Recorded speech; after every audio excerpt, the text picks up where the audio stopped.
রাজধানীর হোটেল ইন্টারকন্টিনেন্টালে অনুষ্ঠিত হল বাংলাদেশ জামায়াতে ইসলামীর পলিসি সামিট ২০২৬। সামিটে নতুন বাংলাদেশ গড়ার লক্ষ্যে অর্থনীতি, শিক্ষা, স্বাস্থ্য, তরুণ উন্নয়ন, আইসিটি ও রেমিটেন্স সহ বিভিন্ন খাতে মোট ৩১ দফার নীতিগত ঘোষণা দেওয়া হয়।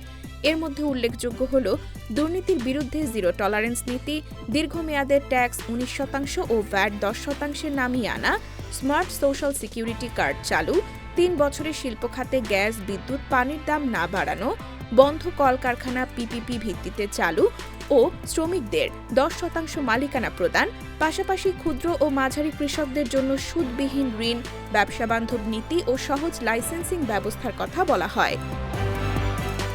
শিক্ষা খাতে মানব সম্পদ উন্নয়নকে সর্বোচ্চ গুরুত্ব দিয়ে একাধিক নীতিগত সিদ্ধান্ত ঘোষণা করা হয়।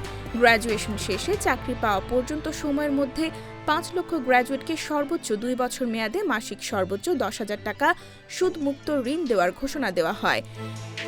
এছাড়া প্রতি বছর বিশ্বের সেরা বিশ্ববিদ্যালয়গুলোতে উচ্চশিক্ষার সুযোগ নিশ্চিত করতে ১০০ জন শিক্ষার্থীকে সুদমুক্ত শিক্ষা ঋণ দেওয়ার কথা জানানো হয়, যাতে দরিদ্র ও মেধাবী শিক্ষার্থীরাও হার্ভার্ড, এমআইটি, অক্সফোর্ড ও ক্যামব্রিজের মতো বিশ্বমানের প্রতিষ্ঠানে পড়াশোনা করতে পারে। রাজধানীর ইডেন কলেজ, বদরুন্নেসা সরকারি মহিলা কলেজ ও হোম ইকোনমিক্স কলেজকে একীভূত করে বিশ্বের সর্ববৃহৎ নারী বিশ্ববিদ্যালয় প্রতিষ্ঠার পরিকল্পনার কথাও ঘোষণা করা হয়। এছাড়া তরুণদের জন্য দক্ষতা উন্নয়ন, চাকরি প্লেসমেন্ট, উদ্যোক্তা ও ফ্রিল্যান্সার তৈরির লক্ষ্যমাত্রা নির্ধারণ করা হয়। আইসিটি খাতে ভিশন ২০৪০-২০৩০ সালের মধ্যে ২০ লাখ আইসিটি জব সৃষ্টি এবং $৫০০ কোটি রপ্তানি আয়ের লক্ষ্য ঘোষণা করা হয়।